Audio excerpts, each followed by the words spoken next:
আপনি পৃথিবীতে এমন লোক পাবেন যারা আল্লাহর অস্তিত্বকে অস্বীকার করে।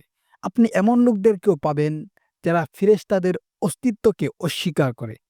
যারা জান্নাত এবং জাহান্নামের অস্তিত্বকেও অস্বীকার করে। এমনকি তারা মহান নবীদের নবুওতকেও অস্বীকার করার পর্যায়ে চলে যায়। কিন্তু আমার ভাইয়েরা, এমন একজন ব্যক্তিকে আপনি কখনো খুঁজে পাবেন না যে মৃত্যুর সত্যতাকে অস্বীকার করে। আমাদের প্রত্যেকেই একদিন মৃত্যুবরণ করব। আল্লাহর ইবাদত করুন যতক্ষণ না মৃত্যু আপনার কাছে আসে। আল্লাহ তাআলা বলেছেন, ওয়া'বুদ রাব্বাকা হাত্তা ইয়াতিয়াকাল ইয়াকিন। মৃত্যু আসা পর্যন্ত আল্লাহর ইবাদত করো। মৃত্যুর অবশ্যম্ভাবিতা এমন একটি সত্য যা পৃথিবীর প্রতিটি মানুষকে গ্রাস করবে। আল্লাহ সুবহানাহু ওয়া তাআলা বলেছেন, কুল্লু নাফসিন যায়িকাতুল মাউত।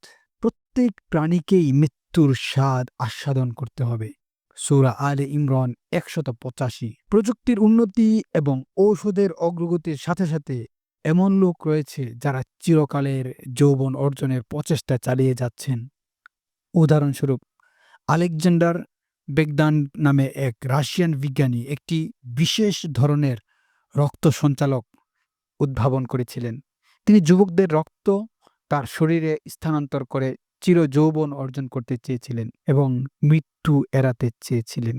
কিন্তু শেষ পর্যন্ত ম্যালেরিয়ায় আক্রান্ত এক ছাত্রের রক্ত গ্রহণ করার পর তিনি মারা যান। মৃত্যু নিশ্চিত।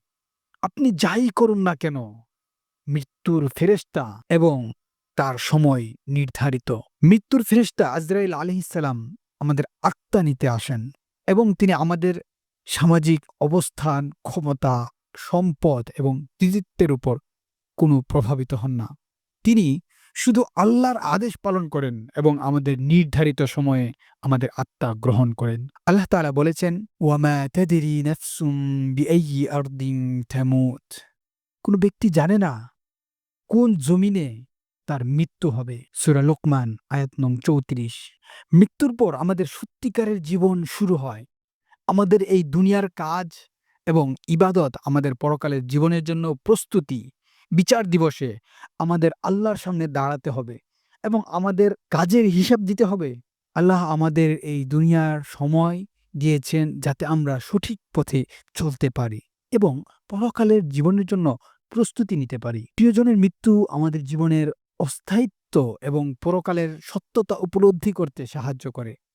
এটি আমাদের আল্লাহর প্রতি মনোযোগ কেন্দ্রীভূত করতে সাহায্য করে এবং আমাদেরকে সেরা মুসলমান হওয়ার চেষ্টা করতে উদ্বুদ্ধ করে। আমরা আল্লাহর কাছে দোয়া করি, তিনি আমাদেরকে ক্ষমা করুন, আমাদেরকে সঠিক পথে পরিচালিত করুন, আমাদেরকে তওবা করার এবং আল্লাহর রহমতে দেখে রাখুন। আমাদের মৃত্যুর সময় আমাদেরকে ঈমানের সাথে এই দুনিয়া থেকে বিদায় নেওয়ার তৌফিক দান করুন এবং আমাদের প্রিয়জনদের সাথে জান্নাতে একত্রিত হওয়ার তৌফিক দান করুন।